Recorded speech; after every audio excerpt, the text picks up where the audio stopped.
क्लीं कृष्णाय नमः। बोले कृष्ण भगवान की जय। आप सभी को कृष्ण जन्माष्टमी की ढेरों शुभकामनाएं। प्रिय दर्शकों, कृष्ण जन्माष्टमी का त्यौहार आ गया है और कृष्ण जन्माष्टमी का जो त्यौहार है इस अवसर पर आपको अवश्य सुननी चाहिए भगवान श्री कृष्ण की कृष्ण जन्माष्टमी व्रत कथा। इस कथा के श्रवण के बिना सभी का व्रत अधूरा है और सभी का जन्माष्टमी का यह पर्व अधूरा है। यह कथा जो पुराणों में वर्णित है, इसका श्रवण जब आप करते हैं तो आपके व्रत पुण्य का फल कई हजार गुना बढ़ जाता है। और यदि कोई व्रत नहीं कर रहा है और वह इस कथा का श्रवण कर लेता है तो श्रवण मात्र से ही उसे व्रत अंश फल प्राप्त होता है। प्रिय दर्शकों, यह कथा जो पुराणों में वर्णित है, यह मैं आज आपके लिए लेके आया हूँ। तो आइए कथा आरंभ करेंगे। आपसे निवेदन है कि भगवान की कथा का यह वीडियो है तो कृपया वीडियो को एक बार लाइक अवश्य कर दीजिएगा। अपने व्रत की सफलता के लिए भगवान वासुदेव का आशीर्वाद प्राप्त करने के लिए कमेंट बॉक्स में अवश्य लिखिएगा जय श्री कृष्ण या ओम नमो भगवते वासुदेवाय। भगवान कृष्ण प्रसन्न होंगे और उनकी कृपा से आपकी सभी मनोरथ, सभी मनोकामनाएं पूर्ण होंगी। आप देख रहे हैं देवभूमि ज्योतिष संस्थान का प्रतिष्ठित YouTube चैनल देवभूमि धार्मिक। हम यहाँ पर सभी व्रत और त्योहारों की सही शास्त्रीय जानकारी प्रदान करते हैं। ज्योतिष शास्त्र और पंचांग के आधार पर आपको बताते हैं कि कौन सी तिथि कब है, व्रत आदि कब करना है, क्या विधि है, क्या नियम है और क्या गलती नहीं करनी है, जिससे कि आप व्रत का पूर्ण फल प्राप्त कर सकें। तो आप चैनल को सब्सक्राइब कीजिएगा और बेल आइकन को अवश्य ही प्रेस कीजिएगा। जब आप घंटी के निशान को दबाएंगे, बेल आइकन को प्रेस करेंगे, तभी आपको हमारे सारे वीडियो प्राप्त होंगे, अन्यथा आपसे जानकारी छूट जाएगी। आइए आरंभ करते हैं आज की कथा। देवराज इंद्र ने कहा, हे मुनियों में श्रेष्ठ, सभी शास्त्रों के ज्ञाता, हे देव व्रतों में उत्तम, उस व्रत को बताएं जिस व्रत से मनुष्यों को मुक्ति लाभ प्राप्त हो तथा उस व्रत से प्राणियों को भोग व मोक्ष की भी प्राप्ति हो जाए। इंद्र की बातों को सुनकर देवऋषि नारद जी ने कहा, हे इंद्र, त्रेता युग के अंत में और द्वापर युग के प्रारंभ समय में निंदित कर्म को करने वाला कंस नाम का एक अत्यंत पापी दैत्य हुआ। उस दुष्ट व दुराचारी कंस की देवकी नाम की एक सुंदर बहन थी। देवकी के गर्भ से उत्पन्न 8वां पुत्र कंस का वध करेगा। नारद जी की बातें सुनकर इंद्र ने कहा, उस दुराचारी कंस की कथा का विस्तार पूर्वक वर्णन कीजिए देवऋषि। क्या यह संभव है कि देवकी के गर्भ से उत्पन्न 8वां पुत्र अपने मामा कंस की हत्या करेगा? इंद्र की संदेह भरी बातों को सुनकर नारद जी ने कहा, हे अदिति पुत्र इंद्र, एक समय की बात है। उस दुष्ट कंस ने एक ज्योतिषी से पूछा, मेरी मृत्यु किस प्रकार और किसके द्वारा होगी? ज्योतिषी बोले, हे दानवों में श्रेष्ठ कंस, वसुदेव की पत्नी देवकी की जो वाक्पटु है और आपकी बहन भी है, उसी के गर्भ से उत्पन्न उसका 8वां पुत्र, जो कि शत्रुओं को भी पराजित कर इस संसार में कृष्ण नाम से विख्यात होगा, वही एक समय सूर्योदय काल में आपका वध करेगा। ज्योतिषी की बातों को सुनकर कंस ने कहा, हे दैवज, अब आप यह बताएं कि देवकी का 8वां पुत्र किस नाम से किस दिन मेरा वध करेगा? ज्योतिषी बोले, हे महाराज, माघ मास की शुक्ल पक्ष की तिथि को 16 कलाओं से पूर्ण श्री कृष्ण से आपका युद्ध होगा। उसी युद्ध में वे आपका वध करेंगे। इसलिए हे महाराज, आप अपनी रक्षा यत्न पूर्वक करें। इतना बताने के पश्चात नारद जी ने इंद्र से कहा, ज्योतिषी द्वारा बताए गए समय पर ही कंस की मृत्यु कृष्ण के हाथ निसंदेह होगी। तब इंद्र ने कहा, हे महामुनि, उस दुराचारी कंस की कथा का वर्णन कीजिए और बताइए कि कृष्ण का जन्म कैसे होगा तथा कंस की मृत्यु कृष्ण द्वारा किस प्रकार होगी। इंद्र की बातों को सुनकर नारद जी ने पुनः कहना आरंभ किया। उस दुराचारी कंस ने अपने एक द्वारपाल से कहा, मेरी इस प्राणों से प्रिय बहन की पूर्ण सुरक्षा करना। द्वारपाल ने कहा, ऐसा ही होगा। कंस के जाने के पश्चात उसकी छोटी बहन दुखित होते हुए जल लेने के बहाने घड़ा लेकर तालाब पर गई। उस तालाब के किनारे एक वृक्ष के नीचे बैठकर देवकी रोने लगी।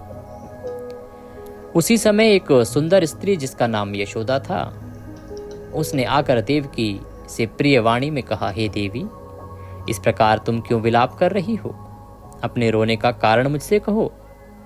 तब दुखी देवकी ने यशोदा से कहा, हे बहन, नीच कर्मों में आसक्त दुराचारी मेरा श्रेष्ठ भ्राता कंस है। उस दुष्ट भ्राता ने मेरे कई पुत्रों का वध कर दिया।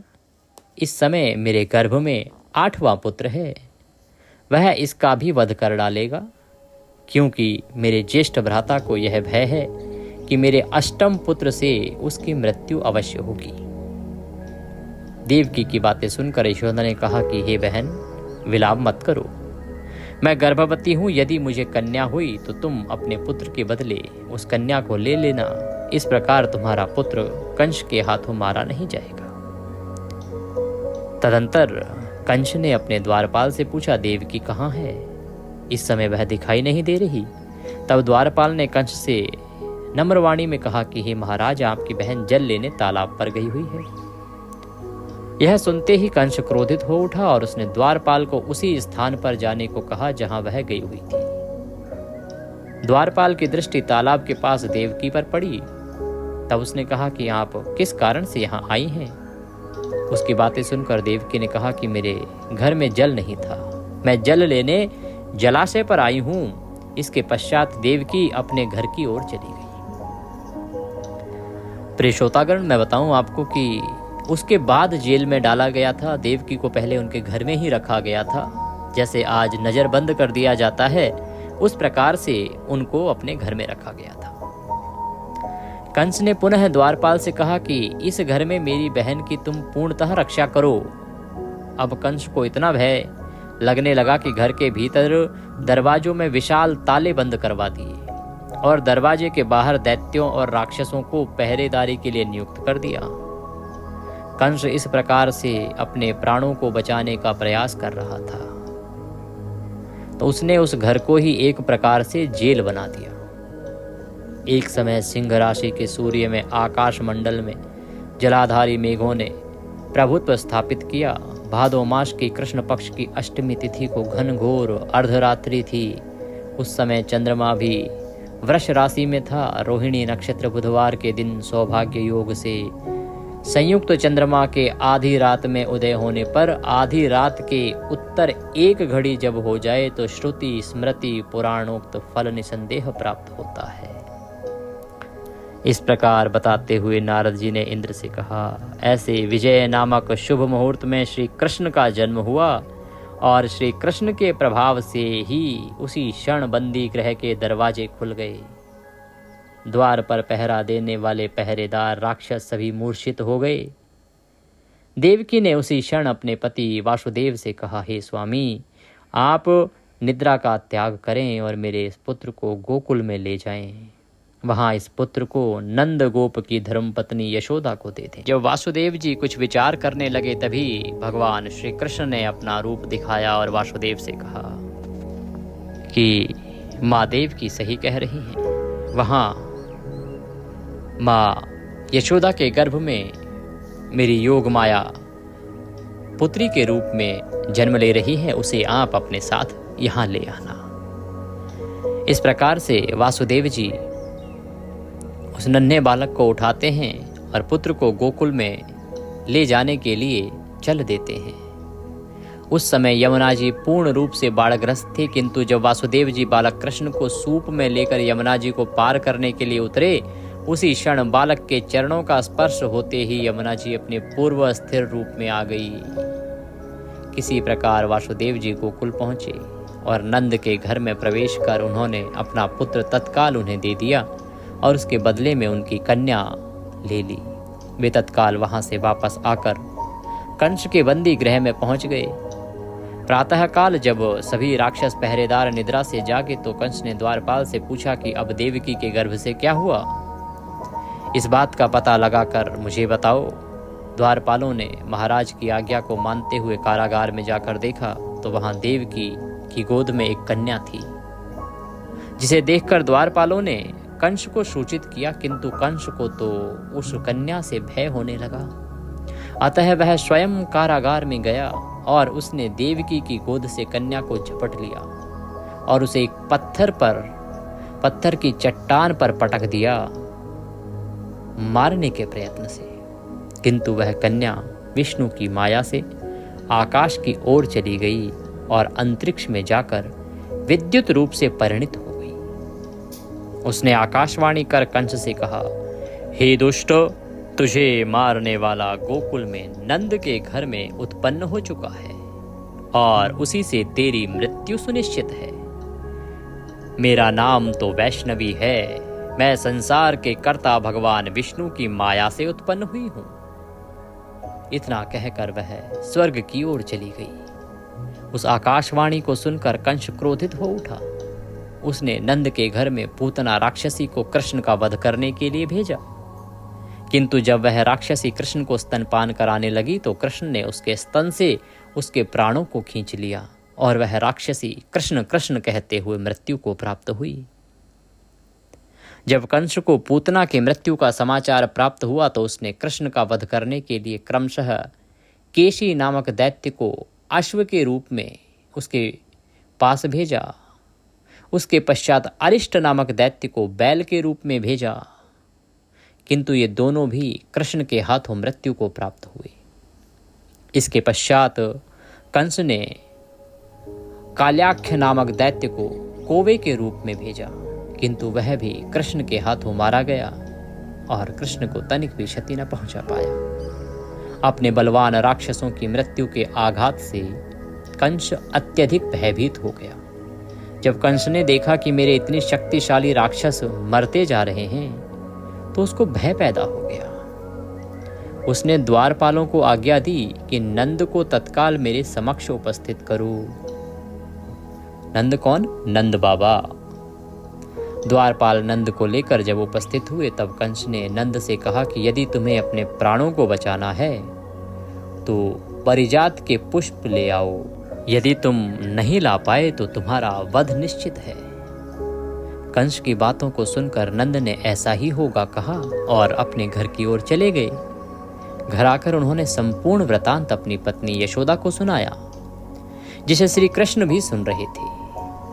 एक दिन श्री कृष्ण अपने मित्रों के साथ यमुना नदी के किनारे गेंद खेल रहे थे और अचानक स्वयं ने ही गेंद को यमुना में फेंक दिया। यमुना में गेंद फेंकने का मुख्य उद्देश्य यही था कि वे किसी प्रकार पारिजात पुष्प को ले आएं। अतः वे कदम्ब के वृक्ष पर चढ़कर यमुना में कूद गए।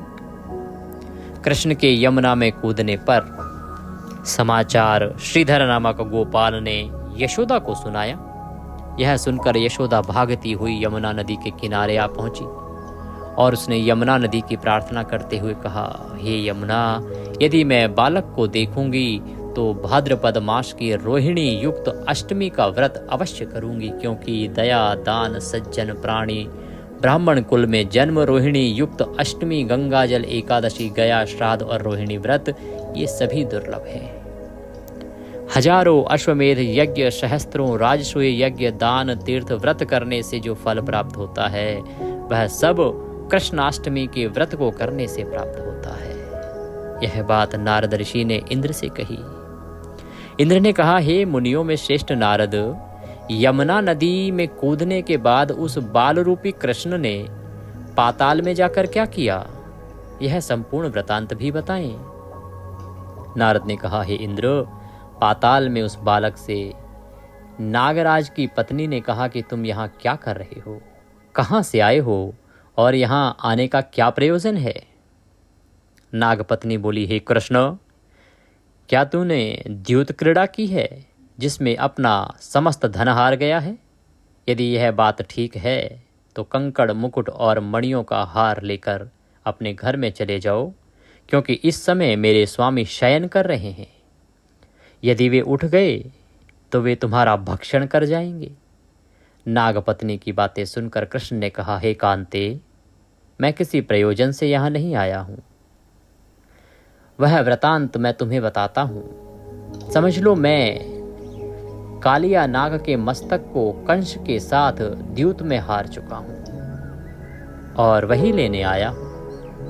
बालक कृष्ण की इस बात को सुनकर नागपत्नी अत्यंत क्रोधित हो गई और अपने सोए हुए पति को उठाते हुए उसने कहा कि हे स्वामी, आपके घर यह शत्रु आया है, अतः आप इसका हनन कीजिए।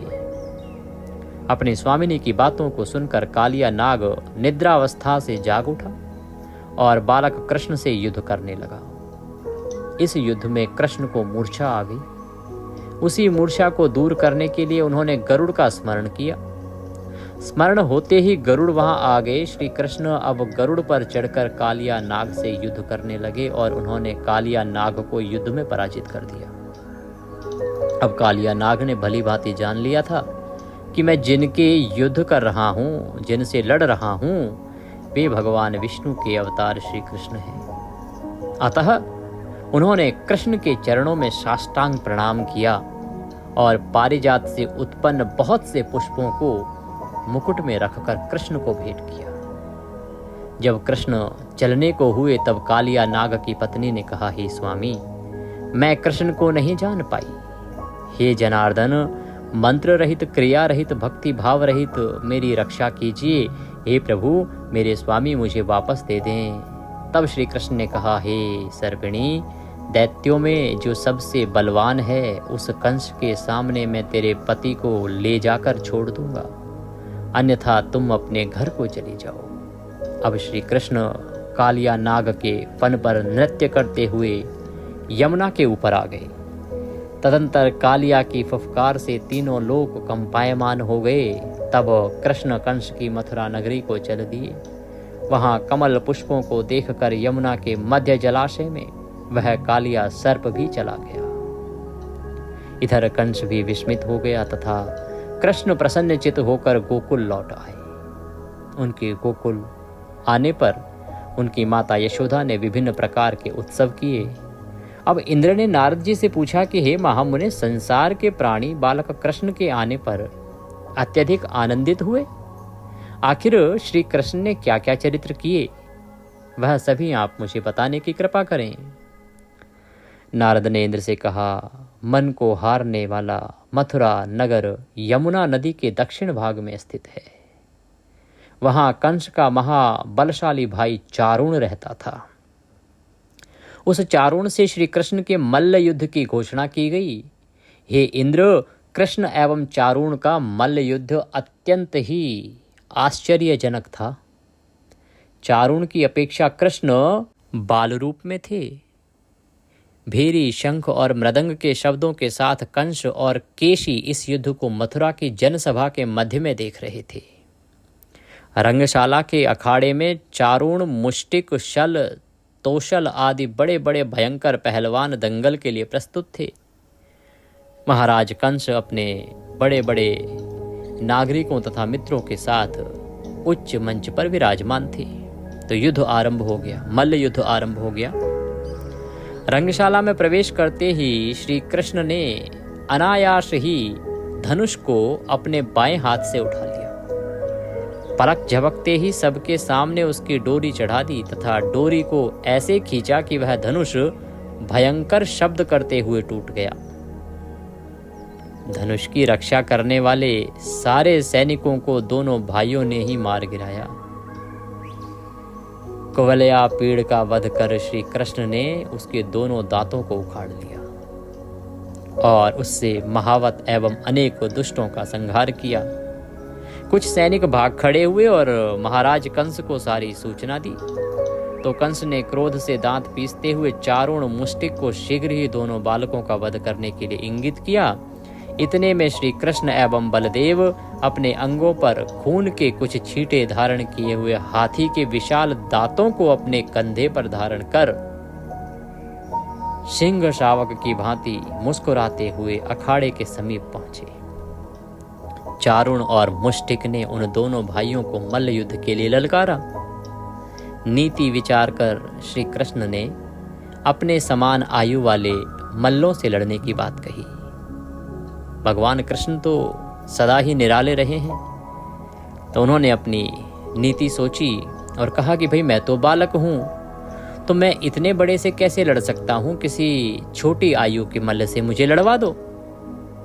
किंतु चारुण ने श्री कृष्ण को और मुष्टिक ने बलराम जी को बड़े दर्प से महाराज कंस का मनोरंजन करने के लिए ललकारा। श्री कृष्ण बलराम तो ऐसा चाहते ही थे। इस प्रकार मल्ल युद्ध आरंभ हो गया। वहां पर बैठी हुई पुर स्त्रियां उस अनीतिपूर्ण मल्ल युद्ध को देखकर वहां से उठकर चलने को उद्यत हो गई। श्री कृष्ण की रूप माधुरी का दर्शन कर कहने लगी, अहो, सच पूछो तो व्रज भूमि ही परम पवित्र और धन्य है। वहां परम पुरुषोत्तम मनुष्य के वेश में छिपकर रहते हैं। देवादिदेव महादेव शंकर और लक्ष्मी जी जिनके चरण कमलों की पूजा करते हैं, वे ही प्रभु वहां रंग बिरंगे पुष्पों की माला धारण करके गौओं के पीछे पीछे सखाओं और बलराम जी के साथ बांसुरी बजाते और नाना प्रकार की क्रीड़ाएं करते हुए आनंद से विचरण करते हैं। श्री कृष्ण की इस रूप मधुरिमा का आस्वादन केवल ब्रजवासियों एवं विशेषकर गोपियों के लिए ही सुलभ है। वहाँ के मयूर, शुक, सारी गौएं, बछड़े तथा नदियाँ सभी धन्य हैं। वे स्वच्छंद रूप से श्री कृष्ण की विविध प्रकार की माधुरियों का पान करके निहाल हो जाती हैं। अभी वे ऐसी चर्चा कर ही रही थी कि श्री कृष्ण ने चारुण और बलराम जी ने मुष्टिक को पछाड़कर उनका वध कर दिया। तदंतर कूट, शल, तोशल आदि भी मारे गए। इतने में कंस ने क्रोधित होकर कृष्ण, बलदेव और नंद, वसुदेव सबको बंदी बनाने के लिए आदेश दिया। किंतु सबके देखते देखते ही बड़े वेग से उछलकर श्री कृष्ण उसके मंच पर पहुंच गए और उसकी चोटी पकड़कर नीचे गिरा दिया तथा उसकी छाती के ऊपर कूद गए, जिससे उसके प्राण पखेरु उड़ गए। इस प्रकार सहज ही कंस मारा गया। श्री कृष्ण ने रंगशाला में अनुचरों के साथ कंस का उद्धार किया। कंस के पूजित शंकर जी इस रंग को देखकर कृतकृत्य हो गए, इसलिए उनका नाम श्री रंगेश्वर हुआ। यह स्थान आज भी कृष्ण की इस रंगमयी लीला की पताका फहरा रहा है। श्रीमद् भागवत के अनुसार तथा श्री विश्वनाथ चक्रवर्ती पाद के विचार से कंस का वध शिवरात्रि के दिन हुआ था, क्योंकि कंस ने अक्रूर को एकादशी की रात अपने घर बुलाया तथा उससे मंत्रणा की थी। श्री कृष्ण ने अपने पैरों को चारुण के गले में फंसाकर उसका वध कर दिया। चारुण की मृत्यु के पश्चात उनका मल्ल युद्ध केशी के साथ हुआ। हे इंद्र, उसी क्षण श्री कृष्ण ने गरुड़, बलराम तथा सुदर्शन चक्र का ध्यान किया, जिसके फलस्वरूप बलदेव जी सुदर्शन चक्र लेकर गरुड़ पर आरूढ़ होकर आए। उन्हें आता देख बालक कृष्ण ने सुदर्शन चक्र को उनसे लेकर स्वयं गरुड़ की पीठ पर बैठकर न जाने कितने ही राक्षसों और दैत्यों का वध कर दिया, कितनों के शरीर अंग भंग कर दिए। इस युद्ध में श्री कृष्ण और बलदेव ने असंख्य दैत्यों का वध किया। बलराम जी ने अपने आयुध शस्त्र हल से और कृष्ण ने सुदर्शन चक्र से माघ मास की शुक्ल पक्ष की सप्तमी को विशाल दैत्यों के समूह का सर्वनाश किया। जब अंत में केवल दुराचारी कंस ही बच गया, तो कृष्ण ने कहा, हे दुष्ट, अधर्मी दुराचारी, अब मैं इस महायुद्ध स्थल पर तुझसे युद्ध कर तथा तेरा वध कर इस संसार को तुझसे मुक्त कराऊंगा। यह कहते हुए श्री कृष्ण ने उसके केशों को पकड़ लिया और कंस को घुमाकर अंत में पृथ्वी पर पटक दिया, जिससे वह मृत्यु को प्राप्त हुआ। कंस के मरने पर देवताओं ने शंख घोष व पुष्प वृष्टि की। वहां उपस्थित समुदाय श्री कृष्ण की जय जयकार कर रहा था। कंस की मृत्यु पर नंद देव की वसुदेव, यशोदा, इस संसार के सभी प्राणियों ने हर्ष पर्व मनाया। इस प्रकार से भगवान वासुदेव, भगवान श्री कृष्ण के जन्म दिवस भाद्रपद मास की अष्टमी तिथि कृष्ण जन्माष्टमी के रूप में मनाई जाती है। और जो कोई इस दिन व्रत करता है, इस कथा का श्रवण करता है, उसे भगवान श्री कृष्ण की कृपा प्राप्त होती है तथा उसके सभी संकट दूर हो जाते हैं। हे इंद्र, यह व्रत मनुष्य को सभी पापों से दूर करने वाला, मनुष्य की मुक्ति कराने वाला तथा 20 करोड़ एकादशियों से अधिक पुण्य देने वाला है। जो इस दिन भगवान कृष्ण का व्रत पूजन करता है तथा कथा श्रवण करता है, भगवान उसका कल्याण करते हैं। बोले कृष्ण भगवान की जय। प्रिय दर्शकों, इसी के साथ यह कथा यहाँ पूर्ण होती है। आशा करते हैं कि आपने हमारा पूजा विधि का वीडियो देखा होगा, उसी के अनुसार आप पूजन कीजिएगा, कथा श्रवण कीजिएगा। अगर कुछ पूछना चाहते हैं तो नंबर आपकी स्क्रीन पर आते हैं, व्हाट्सएप के माध्यम से हमसे जुड़ सकते हैं। इसके अतिरिक्त यदि आप दक्षिणा आदि कुछ भेजना चाहते हैं तो दक्षिणा आदि के लिए भी नंबर आपकी स्क्रीन पर आ रहा होगा, 900 से नंबर है, उस पर आप जो भी दक्षिणा चाहें वह भेज सकते हैं। कुछ पूछना चाहें, कुछ लिखना चाहें तो लिख सकते हैं, पूछ सकते हैं। भगवान श्री कृष्ण सब पर कृपा करें। आप सभी को जन्माष्टमी की ढेरों शुभकामनाएं। हरे कृष्ण।